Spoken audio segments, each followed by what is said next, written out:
Have you ever felt that sensation deep in your bones, that knowing that no matter how hard you try, things simply do not flow as they should? I understand. I spent years believing that the answer was in doing more, trying harder, planning better, meditating more deeply. I woke up before sunrise to visualize my goals, went to sleep with positive affirmations echoing in my ears. And yet, life felt like a locked door before me. Opportunities slipped through my fingers, relationships crumbled, and that internal voice would not stop whispering, "What am I doing wrong?" Perhaps you are in that place now, exhausted from trying, tired of forcing, desperate for a real change that does not require more effort than you have already applied. What if I told you there is only one step, a single internal movement, capable of reorganizing your entire reality? It is not another method, not another technique, not another spiritual practice to add to your already extensive list. In fact, it is the opposite of all that. It is something so simple and at the same time so profound that the ancient masters like Manlyphall dedicated their lives to sharing this secret. A secret that is not about doing, but about undoing. Not about conquering, but about surrendering. Not about controlling, but about allowing. In the next few minutes, I will share with you the only step necessary for life to begin reorganizing itself naturally around you. A step that has the power to dissolve blockages, align opportunities, and restore the natural flow of abundance in all areas of your life. It is not magic. It is not a miracle. It is simply the deepest truth about how reality works. Prepare yourself to release the reins of control and discover the transformative power that has always been within your reach. Manlyphall spent decades studying the ancient mystery schools, the hermetic traditions, the wisdom of the ages that has been carefully preserved and passed down through initiates across millennia. And one of the most profound truths he uncovered, one that appears again and again in every mystical tradition from the Egyptian temples to the Rosicrucian orders, is that time itself is not linear. Time is cyclical, spiraling, alive with consciousness and purpose. The calendar we follow today, this arbitrary division of days into months and years, obscures a deeper reality that our ancestors understood intimately. They knew that certain periods in the cycle of the year were not just markers of seasonal change, but actual portals, gateways through which cosmic energies flowed more freely into our material realm. December is one such portal. But to understand why, we must first release our modern conditioning about what a month actually is. You see, December marks the culmination of the solar year, that moment when the sun reaches its lowest point in the sky for those of us in the northern hemisphere, and its highest point for those in the south. This is not mere astronomical trivia. The ancients understood that the sun was not simply a ball of burning gas in space, but a physical manifestation of a spiritual principle, the source of light and life, the symbol of the divine consciousness itself. When the sun reaches its extremity, when it appears to stand still in the sky during the solstice, a crack opens in the cosmic order. The veil between the seen and unseen worlds grows thin. The barrier between consciousness and matter becomes permeable. This is why virtually every ancient culture celebrated this time with sacred rituals and ceremonies. They were not celebrating the return of longer days, though that was certainly part of it. They were acknowledging an opening, a gateway, a moment when the laws that normally govern our reality become fluid and malleable. Hall writes extensively about the winter solstice in his masterwork, The Secret Teachings of All Ages, explaining how the symbolism of the dying and resurrecting sun god appears in cultures across the globe. The Egyptians had their story of Osiris, who dies and is reborn. The Persians celebrated the birth of Mithras during this time. The Christians, building upon these older traditions, placed the birth of Christ at this very moment in the calendar. But these are not separate, competing myths. They are expressions of a single universal truth, that death and rebirth, darkness and light, contraction and expansion are not opposites to be feared or overcome, but complementary forces in an eternal dance of creation. December, and particularly the period around the winter solstice, represents the death phase, the moment of maximum darkness, the point of greatest contraction before the inevitable expansion begins again. And here is where most people miss the profound spiritual significance of this time. We live in a culture that fears darkness, that views contraction as failure, that interprets difficulty as punishment or evidence that we are on the wrong path. We have been conditioned to believe that growth means constant upward movement, continuous expansion, perpetual light. But nature knows better. The seed must be buried in darkness before it can germinate. The caterpillar must dissolve completely in the cocoon before it can emerge as a butterfly. The soul must descend into the underworld before it can ascend to the heavens. This principle, which the alchemists called solve et coagula, dissolve and coagulate, is the fundamental pattern of transformation itself. December offers us a cosmic invitation to participate consciously in this process. Think about what happens in nature during this time. In the northern hemisphere, trees have dropped their leaves, animals have entered hibernation, the earth itself appears to be sleeping. But beneath this apparent death, an incredible transformation is taking place. The tree is not dying, it is concentrating its life force deep within its roots, preparing for the explosive growth of spring. The bear is not simply sleeping, it is undergoing profound physiological changes, recycling its own proteins, maintaining its muscle mass without eating or drinking for months. The earth is not barren, it is composting, breaking down all that died in autumn into the rich soil that will nourish next year's growth. This is the invisible work of December, the secret activity that happens in darkness and silence and apparent stillness. Now, I want to pause here for a moment, because I sense that something important is happening as you listen to me. Perhaps you are feeling that tightness in your throat, that emotion that arises when a deep truth touches something inside you. You have been living for so long in this cycle of effort and disappointment, have you not? How many times have you asked yourself in silence, why do I keep trying so hard and yet it feels like I am rowing against the current? You are not alone in this feeling. In fact, this is the exact moment where many give up, thinking that perhaps they will never be able to create the life they feel they deserve. I want you to do something simple, but profoundly powerful now. Share in the comments, I release control and allow life to flow naturally through me. This is not just a pretty phrase. It is a declaration to the universe, a shift in the energetic frequency you emit. And something extraordinary happens when we express this in words. First, you acknowledge this pattern in your own life.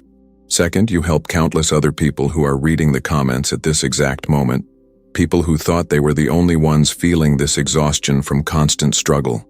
Your comment could be the light someone needed to see today, the confirmation that they are not alone, that there is another path beyond control and effort. So please, share now. This small act of courage may be the first step toward a profound transformation, not just for you, but for everyone who will be touched by your words. The Hermetic principle of correspondence teaches us that, as above, so below. What happens in the macrocosm of the universe is reflected in the microcosm of our individual lives. If December is a time of cosmic contraction, of descent into darkness, of apparent dying that precedes rebirth, then this is also what must happen in our personal journey of transformation. But here is the crucial insight that most spiritual teachings miss. We have been taught to resist this descent.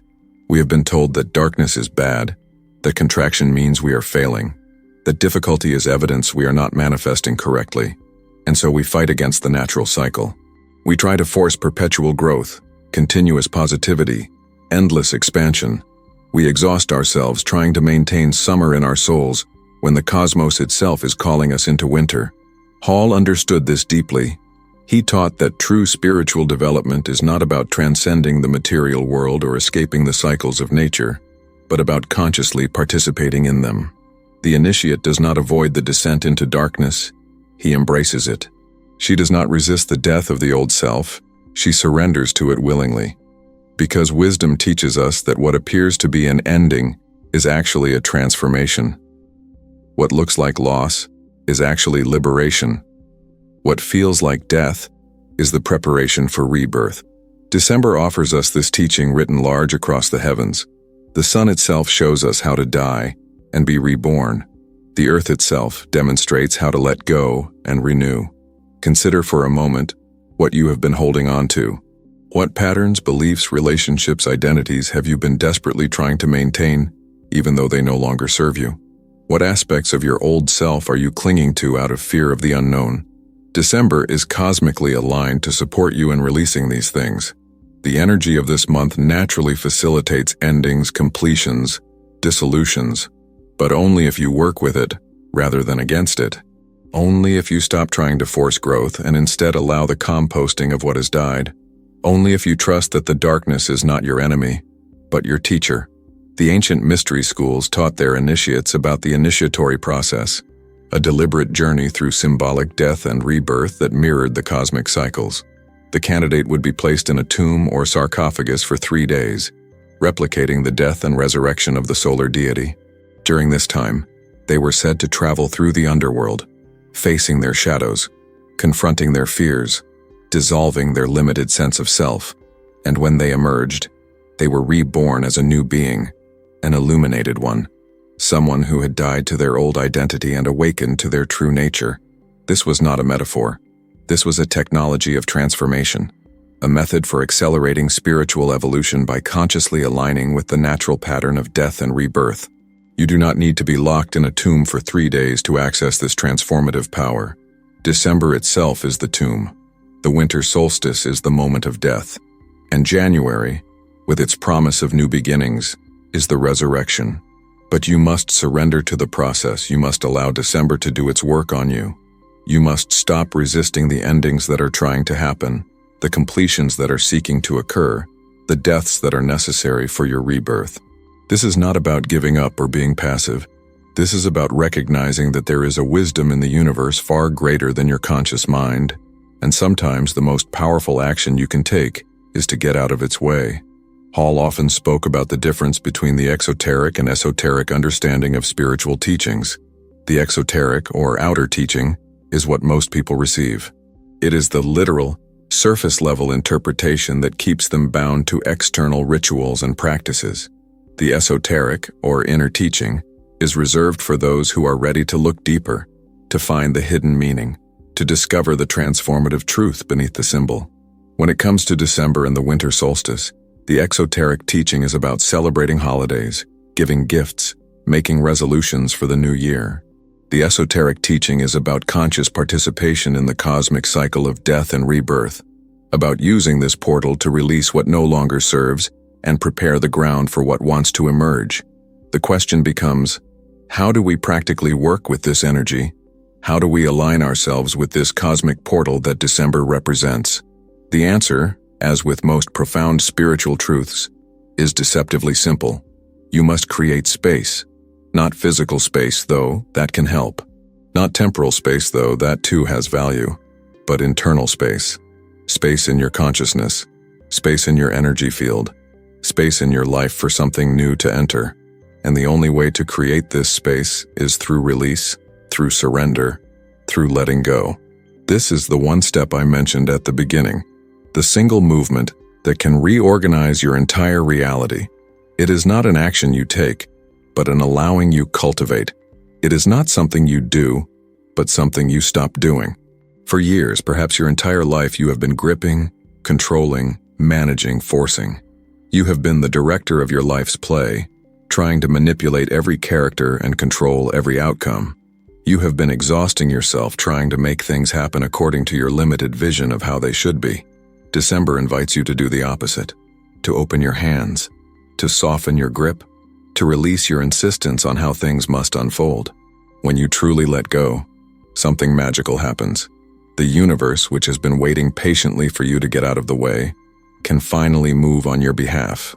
Opportunities that were blocked by your controlling energy can now reach you. People who were meant to enter your life but were repelled by your tight grip can now approach. Solutions that your overactive mind obscured can now reveal themselves. This is not wishful thinking or new age fantasy. This is observable, verifiable reality. Every person who has ever experienced a breakthrough after a breakdown, who has found love after giving up the search, who has received abundance after releasing attachment to it, knows this truth. The universe rewards surrender with support, but our conditioning runs deep. We have been taught that surrender is weakness, that letting go is giving up, that control is power. We live in a culture that worships agency, effort, and willpower, and these qualities have their place. But they are only half the equation. The yang must be balanced with the yin. The doing must be complemented by the allowing. The masculine principle of directed action must dance with the feminine principle of receptive surrender. And December, with its cosmic invitation into darkness and stillness, is the universe's way of calling us back into balance. Hall taught that the path of initiation was not about acquiring more knowledge or developing more power, but about removing the obstacles that prevent us from recognizing what we already are. The gold is already within the lead. It just needs to be refined.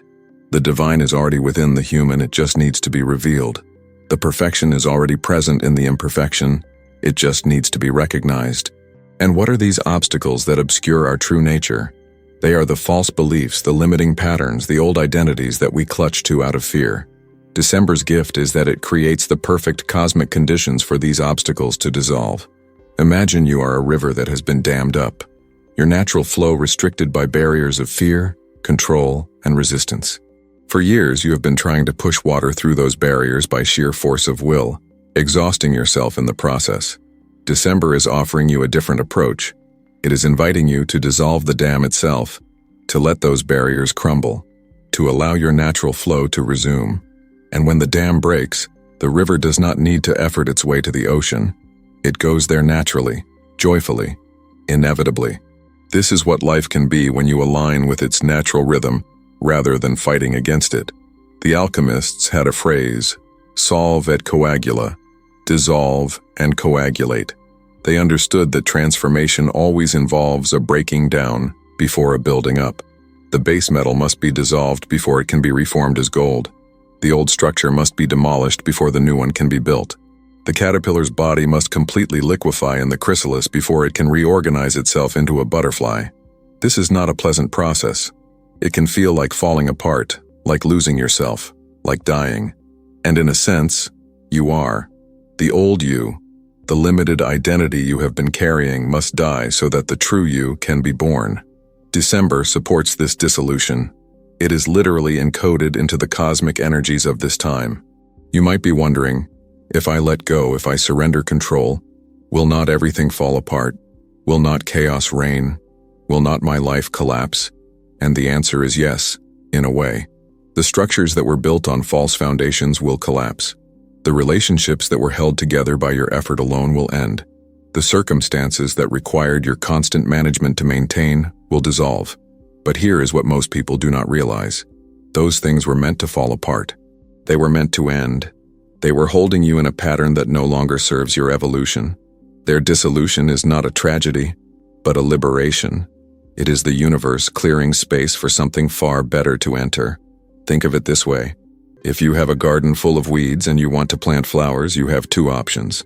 You can try to plant the flowers among the weeds, hoping they will somehow thrive despite the competition for nutrients and space. Or you can clear the garden first, remove the weeds entirely, prepare the soil properly, and then plant the flowers in a supportive environment. Most of us have been trying the first approach. We want to add positive things to our lives without removing the negative things. We want to manifest abundance while still clutching poverty consciousness. We want to attract healthy relationships while still carrying toxic patterns.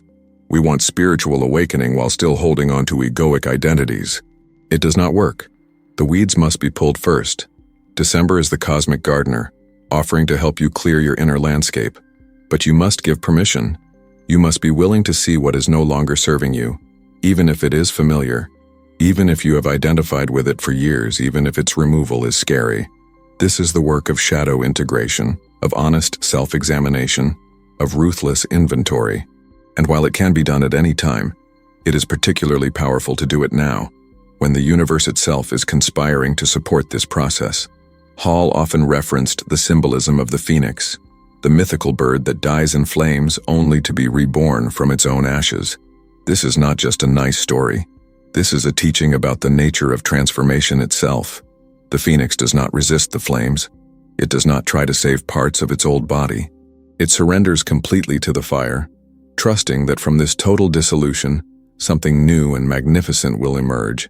You are being invited to be the phoenix. December is the fire, and what awaits you on the other side of this transformation is a version of yourself that you can barely imagine from where you currently stand. But let me be clear about something important. Surrender does not mean resignation. Letting go does not mean giving up. Allowing does not mean becoming passive. There is a crucial difference between surrender and defeat. Defeat comes from a place of exhaustion and hopelessness. a sense that you have tried everything and nothing works, so you might as well quit. Surrender comes from a place of wisdom and trust, a recognition that your way has not been working because you have been working against the natural flow rather than with it. Defeat is collapse. Surrender is realignment. When you truly surrender, you do not become less powerful. You become more powerful because you stop wasting energy on control and resistance. You stop pushing the river and instead step into its current.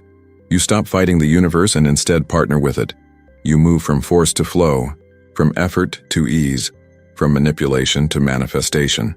This is the secret that the mystics across all traditions have been trying to share. The Taoists called it Wu Wei, effortless action. The Buddhists speak of non-attachment. The Christians talk about thy will be done. Same truth, different languages. And what is this will that is meant to be done? It is the natural intelligence of the universe, the organizing principle that turns acorns into oak trees and guides planets in their orbits. It is what the ancient Greeks called the logos, the divine reason that permeates all existence. It is what modern physicists are starting to recognize as the fundamental intelligence embedded in the very fabric of reality. When you surrender to this intelligence, when you align your personal will with the universal will, miracles become commonplace. Not because the laws of nature are suspended, but because you stop creating resistance to the natural unfolding of those laws in your favor. December, then, is not just another month on the calendar. It is an invitation, an opportunity, a cosmic doorway. It is offering you the chance to participate consciously in the great cycle of death and rebirth that governs all existence. It is asking you to release your grip, to soften your resistance, to trust the darkness. It is showing you, through the example of nature herself, how to let go with grace, how to die to the old with dignity, how to create space for the new with wisdom. The choice is yours. You can continue to fight, to force, to control. You can exhaust yourself trying to maintain structures that are meant to crumble and relationships that are meant to end and identities that are meant to die. Or you can work with the cosmic energies that are flowing through this portal called December. You can honor the darkness instead of fearing it. You can embrace the endings instead of resisting them. You can surrender to the dissolution that must precede your reformation. If something inside you resonated with these words, if you felt that small spark of recognition in the depths of your soul, do not let this moment be lost. This was not just another coincidence on your path. The fact that you are here now, listening to these words, is a sign of your readiness to awaken to a deeper truth about life. If you are tired of struggling, of forcing, of trying to control every detail only to watch your efforts dissolve like sand through your fingers, this channel exists for you. Not as another source of complex spiritual techniques or practices that only add more weight to your journey, but as a space of remembrance, of return to the simplicity that the system made us forget. By subscribing, you are not just following a channel. You are declaring to the universe your willingness to release the reins of control and make space for life to flow naturally through you. Each video we share here is like a mirror for your own inner wisdom, a gentle reminder of truths that your soul already knows, but that your conditioned mind may have forgotten. Also activate the notification bell, not from our desire to increase views, but because the moments when these messages reach you are rarely accidental. Often the video that appears in your feed is exactly the message your soul was seeking in that moment. Also share with someone you feel is going through this same inner process of searching, someone who may be on the edge of this awakening. Sometimes all we need is a word, a different perspective for our entire reality to reconfigure itself. And remember, you have never been alone on this journey. There are many of us, walking side by side, rediscovering together what it means to live in harmony with the nature of reality instead of fighting against it. Until our next meeting, allow yourself to breathe. Allow yourself to be. Allow yourself to simply exist without the weight of having to fix, control, or improve. You are already complete. You are already enough. You are already everything you need to be.